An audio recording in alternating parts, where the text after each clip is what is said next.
stopped a little bit separating the brain from the body. Because after all, if you think about it, your spinal cord, moving from your brain, your spinal cord is just an extra long brain cell. So it's still a part of your brain cell. Your eyes are still a part of the brain. They're connected directly with elongated neurons to your eyes. It's part of the brain. You're connecting directly into your brain. So your body is part of it. So your body difference is going to make a difference in your brain. And it's going to make a difference in our behaviours and how we behave as well. The obvious differences are being sexual preferences, our sexual differences. And obviously, the one fundamental difference between men and women is men have this little thing down here, and we have lots of little eggs to distribute, and men are very generous in their distribution of their eggs and very keen. Thank God, otherwise we might not be here today. And so they're very keen and very generous in their distribution of their little eggs, whereas women have one egg, and so they're a little bit choosy about who they let get at their egg. Specifically, the research done in different areas has shown that what actually tends to happen is, one, doing the same task. If you give men and women the same task, you put them in a scanner, you look what's happening, different parts of the brain will actually activate. Some of them similar, of course, if you're speaking, your speaking centre, and they're not the same in men and women.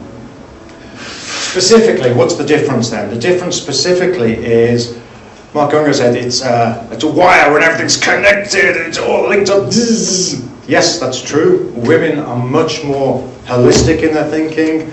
The actual bridge between the two hemispheres, between left and right hemisphere, is actually bigger in women.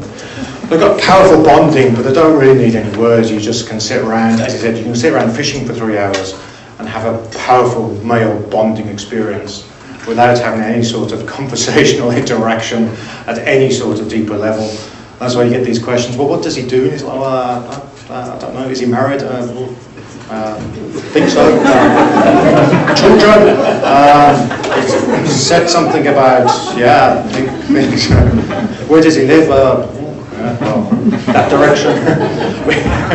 We're just, for the bonding, we don't need it. We're just kind of, you know, if we can sit together, drink beer, go hunting together, we're kind of happy. You know, we don't need deep emotional bonding. And the beer centre is the male solution for this. If you're feeling sad, you go and have a beer with your friends. And again, you don't have to talk about it. We don't actually have to necessarily express it. Just the concept of having a beer will help ourselves to solve our sadness. They are honest and they are conscientious. On top of that, much more so than men.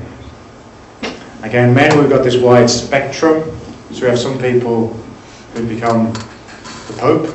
Now, whether that's good or bad, I'll leave that to you to decide. The serial criminals on the other side. So again, we've got this much wider spectrum. Women have a much lower spectrum. It's the same all the time. So what's better for business? That depends. That depends. So interestingly, if you look back here, you'll see actually these are actually good for beating the competition. These are actually good for within the company. So actually maybe you should have one or two men with a lot of women, or at least have some sort of balance, which is again what Caroline Villemot says, board member of Nestle, is getting the balance between these different ideas is actually what's really important. More important than saying men or women are better. You will by default get better input. And if that's starting to depress the guys, don't worry, because we still have our beer centre, which will solve all our depressions.